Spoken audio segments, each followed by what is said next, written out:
Hi friends, welcome back to my channel. ഇന്ന് ഞാൻ വന്നിട്ടുള്ളത് ചെറിയൊരു വ്ളോഗുമായിട്ടാണ്. അപ്പോൾ ഈ ഒരു വ്ളോഗിൽ ഞാൻ കാണിക്കുന്നത് ഒരു കേക്കിൻ്റെ ഡെക്കറേഷൻ ഉണ്ട്. അതുപോലെ നമുക്ക് നോമ്പ് തുറക്കുന്ന ടൈമിൽ ചെയ്യാൻ പറ്റിയിട്ടുള്ള ഒരു നല്ലൊരു അടിപൊളിയായിട്ടുള്ള സ്നാക്സിൻ്റെ റെസിപ്പി കൂടി ഷെയർ ചെയ്യുന്നുണ്ട് കേട്ടോ. അപ്പോൾ ചെറിയൊരു വ്ളോഗായിട്ടാണ് ഞാൻ ഈ ഒരു വീഡിയോ കാണിക്കുന്നത്. അപ്പോൾ നമുക്ക് വീഡിയോയിലോട്ട് പോകാം. അതിന് മുന്നായിട്ട് ഈ ഒരു ചാനൽ ആദ്യമായിട്ടാണ് കാണുന്നതെന്നുണ്ടെങ്കിൽ ഒന്ന് സബ്സ്ക്രൈബ് ചെയ്തിട്ട് കാണണേ. അപ്പോൾ ഞാനിവിടെ ഫസ്റ്റ് കാണിക്കുന്നത് സ്നാക്സാണ്. അപ്പോൾ സ്നാക്സ് ചെയ്യണത് ചീസി ഹാഫ് മൂണാണ് കേട്ടോ. അപ്പോൾ അതിന് വേണ്ടിയിട്ട് ഞാനിവിടെ ഒരു 2 കപ്പോളം ഫ്ലോർ എടുത്തിട്ടുണ്ട്. അതിലേക്ക് ഒരു നുള്ള് ഉപ്പ് ചേർത്ത് കൊടുക്കുന്നുണ്ട്. ഒരു ആവശ്യത്തിനുള്ള ഉപ്പ് ചേർത്ത് കൊടുക്കുക. പിന്നെ ഈസ്റ്റാണ് കേട്ടോ. നമുക്കിതൊരു ഒന്ന് ഡോ ആയിട്ട് പൊങ്ങി വരണം. അതിന് വേണ്ടിയിട്ട് ഒരു 1.5 ടീസ്പൂണോളം ഈസ്റ്റ് ചേർത്തിട്ടുണ്ട്.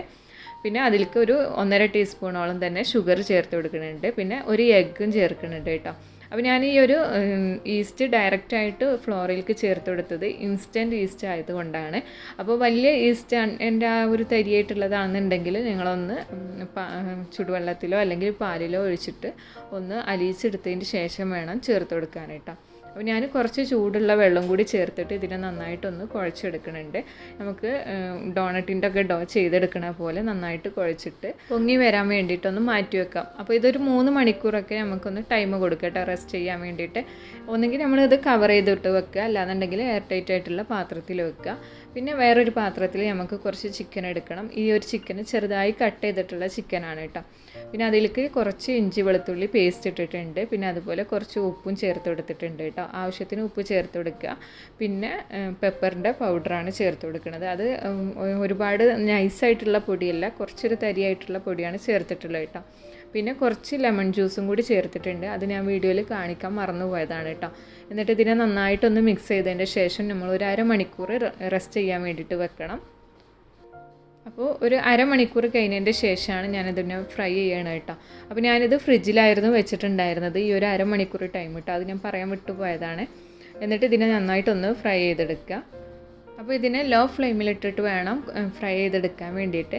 അപ്പോൾ ഇതൊന്ന് ഫ്രൈ ആയി വരുന്ന ആ ഒരു സമയത്തായിട്ട് നമുക്കൊരു കേക്കിൻ്റെ വർക്ക് കംപ്ലീറ്റ് ചെയ്യാനുണ്ട്. അപ്പോൾ ഞാനിവിടെ 1.5 കിലോയിലുള്ള ചോക്ലേറ്റ് കേക്കാണ് എടുത്തിട്ടുള്ളത്. ഇതിന് 6 ഇഞ്ച് സൈസിലാണ് ചെയ്തിട്ടുള്ളത് കേട്ടോ.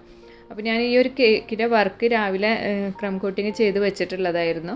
അപ്പോൾ ഇതിനകത്തായിട്ട് 4 സ്റ്റിക്ക് കൊടുത്തിട്ടുണ്ട്. വുഡിൻ്റെ സ്റ്റിക്കാണ് 4 നല്ല ഹൈറ്റിലായിട്ട് കൊടുത്തിട്ടുള്ളത് കേട്ടോ. ടോൾ കേക്കാണ്, അതുകൊണ്ട് സേഫായിട്ട് തന്നെ കസ്റ്റമറെ എടുത്ത് കിട്ടാൻ വേണ്ടിയിട്ടാണ് 4 സ്റ്റിക്ക് ഉള്ളിൽ കൊടുത്തിട്ടുള്ളത് കേട്ടോ.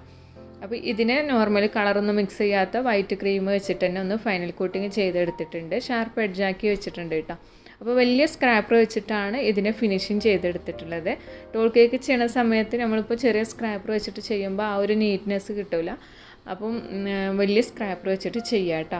ഇനി ഇതിനെ വേണമെന്നുണ്ടെങ്കിൽ ഒന്ന് കൂൾ ചെയ്യുക. അപ്പോൾ നമുക്കിപ്പോൾ ടൈമില്ലാത്ത കാരണം ഞാൻ കൂൾ ചെയ്തിട്ടില്ല കേട്ടോ. ഇനി ഇതിൻ്റെ മുകളിലേക്കായിട്ട് പേൾ വൈറ്റ് എന്ന് പറഞ്ഞിട്ടുള്ള ഡ്രിപ്പ് നമുക്ക് വാങ്ങിക്കാൻ കിട്ടും. ഇപ്പോൾ ഷോപ്പിൽ കിട്ടുന്നുണ്ടല്ലോ ഗോൾഡൻ ഡ്രിപ്പും അതുപോലെ പല കളേഴ്സിലുള്ള ഡ്രിപ്പൊക്കെ വാങ്ങിക്കാൻ കിട്ടും. അപ്പോൾ ഞാനിവിടെ എടുത്തിട്ടുള്ളത് പേൾ വൈറ്റ് ആണ്. പ്യുവർ വൈറ്റ് അല്ല, ഒരു ഓഫ് വൈറ്റ്. ഇതിന് ചെറിയൊരു ഗ്ലേസിംഗ് ഒക്കെ വന്നിട്ടുണ്ട് കേട്ടോ. ഒരു പേളുടെ ആ ഒരു കളറാണ് വന്നിട്ടുള്ളത്. അപ്പോൾ അത് വെച്ചിട്ട് ഞാൻ ഡ്രിപ്പ് കൊടുത്തിട്ടുണ്ട്. പിന്നെ ഇതിൻ്റെ മുകളിലേക്കായിട്ട് കുറച്ച് ആർട്ടിഫിഷ്യൽ ഫ്ലവേഴ്സ് വെച്ച് കൊടുക്കുന്നുണ്ട് കേട്ടോ. മുകളിലും താഴെ ഭാഗത്തുമായിട്ടാണ് ഫ്ലവേഴ്സ് വെക്കുന്നത്. അപ്പം ഞാനിപ്പോൾ ടോട്ടലി ഈ ഒരു കേക്കിന് ഫ്ലവേഴ്സൊക്കെ വെച്ചിട്ട് മുകളിലായിട്ട് ഒരു ടോപ്പർ ഹാപ്പി ആനിവേഴ്സറിൻ്റെ ഒരു ടോപ്പറും കൂടി കൊടുത്തിട്ടുണ്ട്. അപ്പോൾ ഇതാണ് കേക്കിൻ്റെ ഫൈനൽ ലുക്ക് വന്നിട്ടുള്ളത്. താഴെ ഭാഗത്തായിട്ടാണ് ഈ ഒരു കേക്കിൽ പേര് കൊടുത്തിട്ടുള്ളത്. പിന്നെ മുകളിലായിട്ട് സ്റ്റിക്കാണ് വെച്ച് കൊടുത്തിട്ടുള്ളത് കേട്ടോ. അപ്പോൾ ഇതാണ് കേക്കിൻ്റെ ഫൈനൽ ലുക്ക് വന്നിട്ടുള്ളത്. ഈ ഒരു കേക്ക് ഡെലിവറി ചെയ്തതിൻ്റെ ശേഷം നമുക്ക് പിറ്റേ ദിവസം കൊടുക്കാൻ വേണ്ടിയിട്ട് ഒരു കേക്കിന് ഓർഡർ ഉണ്ട് കേട്ടോ. ഇപ്പം നോമ്പായ കാരണം നമുക്ക് അധികം ഓർഡറൊന്നും വരാറില്ല. പിന്നെ അപ്പോഴാണ് മോനക്ക് കപ്പ് കേക്ക് വേണമെന്ന് പറഞ്ഞിട്ടുണ്ടായിരുന്നത്. അപ്പോൾ ഞാനൊരു ആ 1 kg കേക്കിൽ തന്നെ ഒരു കപ്പ് കേക്കിനുള്ളതും കൂടി ഒഴിച്ചിട്ടുണ്ടായിരുന്നു കേട്ടോ. അത് അവിടെ ഓവനിൽ വെച്ചിട്ടുണ്ട്. പിന്നെ പത്തിരിയൊക്കെ ഇവിടെ റെഡിയാക്കി വെച്ചിട്ടുണ്ട്. ഇതൊക്കെ ഉമ്മയാണ് കേട്ടോ ചെയ്യാറുള്ളത്. പത്തിരിൻ്റെ പണിയൊക്കെ ഒന്നും ഞാൻ ചെയ്യാറില്ല. അപ്പോൾ അതവിടെ റെഡിയാക്കിയിട്ട് ഉമ്മ നിസ്കരിക്കാൻ പോയതാണ്. നിസ്കാരമൊക്കെ കഴിഞ്ഞതിൻ്റെ ശേഷമാണ് പിന്നെ പത്തിരി ചൂടുക. അപ്പം ആദ്യം നമ്മൾ ഫ്രൈ ചെയ്തിട്ടുള്ള ചിക്കനാണ് ഇത്. ഇതിൽ നിന്ന് നമുക്ക് ആ ചിക്കനെ മാറ്റിയിട്ട് ആ പാത്രത്തിൽ തന്നെ കുറച്ച് ബട്ടർ ചേർത്ത് കൊടുക്കുന്നുണ്ട്. അപ്പോൾ ഒരു 1.5 ടീസ്പൂണോളം ബട്ടർ ചേർത്തിട്ടുണ്ട് കേട്ടോ. ഇതൊന്ന് മെൽറ്റായി വന്നതിൻ്റെ ശേഷം ഇതിലേക്ക് കുറച്ച് മൈദയാണ് ചേർത്ത് കൊടുക്കുന്നത്. ഒരു 1.5 ടീസ്പൂണോളം മൈദ ചേർത്തിട്ട് ഇതിനെ ഒന്ന് നമുക്കൊന്ന് വറുത്തെടുക്കണം. വറുക്കുക മീൻസ് ഈ ഒരു ബട്ടറിൽ കിടന്നിട്ട് നന്നായിട്ടൊന്ന് അതിൻ്റെ ആ ഒരു ടേസ്റ്റൊക്കെ ഒന്ന് മാറണം കേട്ടോ. ആ രീതിയിലാക്കി എടുക്കുക. ഇപ്പോൾ ഇതാ ഇങ്ങനെ വന്നിട്ടുണ്ട്. അപ്പോൾ ഞാൻ കുറച്ചും കൂടി മൈദ ഇതിലേക്ക് ചേർത്ത് കൊടുത്തിട്ടുണ്ട് കേട്ടോ.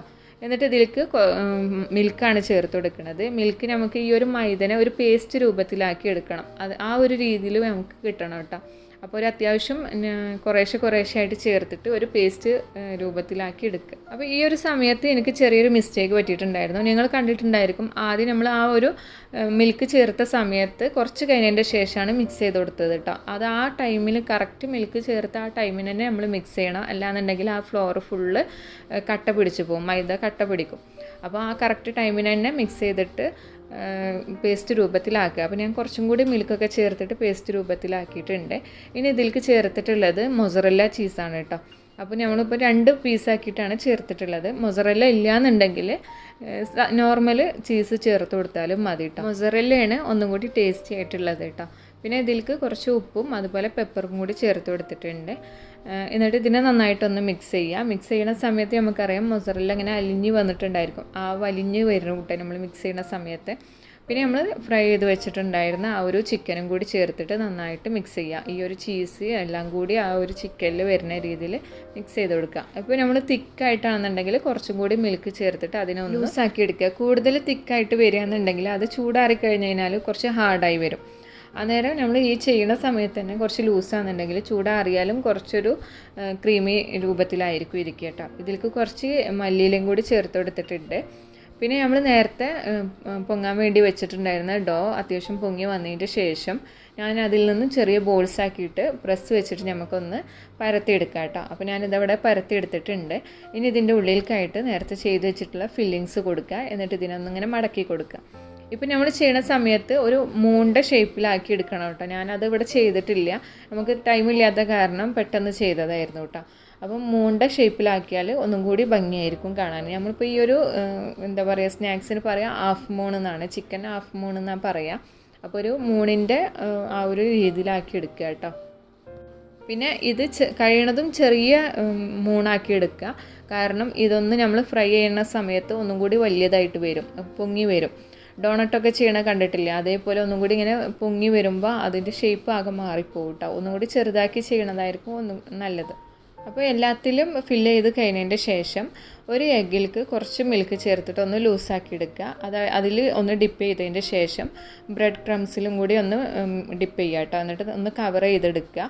കവർ ചെയ്തതിൻ്റെ ശേഷം ഇതിനെ ഫ്രൈ ചെയ്യാൻ വേണ്ടി വെക്കുക. പിന്നെ ഇത് കവർ ചെയ്ത് കഴിഞ്ഞാൽ കൂടുതൽ ടൈം നമ്മൾ റെസ്റ്റ് ചെയ്യരുത്, പെട്ടെന്ന് ഫ്രൈ ചെയ്തെടുക്കുക. അല്ലാന്നുണ്ടെങ്കിൽ വീണ്ടും ഈസ്റ്റ് ഉള്ളതല്ല, ഇങ്ങനെ പൊങ്ങി വരും. അപ്പോൾ ഇത് ഫ്രൈ ചെയ്യുമ്പോൾ ഇതിൻ്റെ ഷേപ്പൊക്കെ മാറിപ്പോകും കേട്ടോ. ഒരുപാട് ടൈമൊന്നും അങ്ങനെ റെസ്റ്റ് ചെയ്യാൻ വെക്കരുത്, പെട്ടെന്ന് ഫ്രൈ ചെയ്തിട്ട് തീർക്കുക.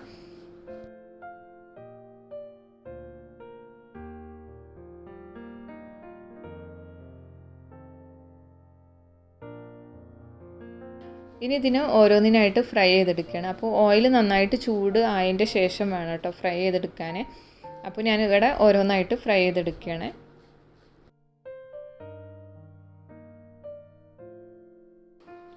അപ്പോൾ ഇതുപോലെ ഒരു ഗോൾഡൻ കളർ ആവുന്ന സമയത്ത് ഇതിനെ കോരിയെടുക്കുക. അപ്പോൾ ഇതാണ് നമ്മളെ ഹാഫ് മൂണിൻ്റെ ആ ഒരു കറക്റ്റ് രൂപം വന്നിട്ടുള്ളത് കേട്ടോ. ഇതിനേക്കാളും നല്ല ഭംഗിയായിരിക്കും ചെറുതായിട്ട് ചെയ്യുകയാണെന്നുണ്ടെങ്കിൽ. ഇതിപ്പോൾ കുറച്ച് വലിയതായിട്ടുണ്ട് കേട്ടോ. പിന്നെ മൂണിൻ്റെ ഷേപ്പൊക്കെ ആണെന്നുണ്ടെങ്കിൽ കുറച്ചും കൂടി ഭംഗിയായിരിക്കും. അപ്പോൾ ഇതാണ് ഇന്നത്തെ വിശേഷങ്ങൾ വന്നിട്ടുള്ളത്. അപ്പോൾ നോമ്പ് തുറക്കുന്ന ടൈമായിട്ടുണ്ടായിരുന്നു, ഫ്രൂട്ട്സും കാര്യങ്ങളൊക്കെ കട്ട് ചെയ്ത് വെച്ചിട്ടുണ്ടായിരുന്നു. അപ്പോൾ നമ്മൾ ഹാഫ് മൂണ് ഓപ്പൺ ചെയ്ത് കഴിഞ്ഞാൽ ഒരു പീസാക്കി ചെയ്ത് കഴിഞ്ഞാൽ ഇങ്ങനെ ആയിരിക്കും ഉണ്ടായിരിക്കും കേട്ടോ. നന്നായിട്ട് തന്നെ ഉള്ളിൽ ഫില്ലിങ്സ് കൊടുക്കുക. കൂടുതൽ കൊടുത്തു കഴിഞ്ഞാൽ പൊട്ടിപ്പോവും, അപ്പോൾ ആവശ്യത്തിന് കൊടുക്കുക കേട്ടോ. അപ്പോൾ എന്തായാലും ഈ ഒരു റെസിപ്പി എല്ലാവരും ഒന്ന് ട്രൈ ചെയ്ത് നോക്കുക. എന്നിട്ട് നിങ്ങളുടെ അഭിപ്രായങ്ങൾ താഴെ നിന്ന് കമൻറ്റ് ചെയ്യുക കേട്ടോ. അപ്പോൾ ഇന്നത്തെ വിശേഷങ്ങൾ ഇത്രയാണ് വന്നിട്ടുള്ളത്. അപ്പോൾ ഈ ഒരു വീഡിയോയിൽ പറഞ്ഞിട്ടുള്ള കാര്യങ്ങളൊക്കെ നിങ്ങൾക്ക് ഇഷ്ടമായിട്ടുണ്ടാവും എന്ന് വിചാരിക്കുന്നു. ഈ ഒരു റെസിപ്പിയും ഇഷ്ടമായിട്ടുണ്ടാവും, അതുപോലെ കേക്കിൻ്റെ ഡെക്കറേഷനും ഇഷ്ടമായിട്ടുണ്ടാവും എന്ന് വിചാരിക്കുന്നു. വീഡിയോ ഇഷ്ടമായിട്ടുണ്ടെന്നുണ്ടെങ്കിൽ ലൈക്ക് ചെയ്യുക, ഷെയർ ചെയ്യുക, അതുപോലെ ചാനൽ സബ്സ്ക്രൈബ് ചെയ്യാത്തവർ ചാനലൊന്ന് സബ്സ്ക്രൈബ് ചെയ്യുക കേട്ടോ. അപ്പോൾ വീണ്ടും പുതിയൊരു വീഡിയോ ആയിട്ട് നമുക്ക് കാണാം. താങ്ക്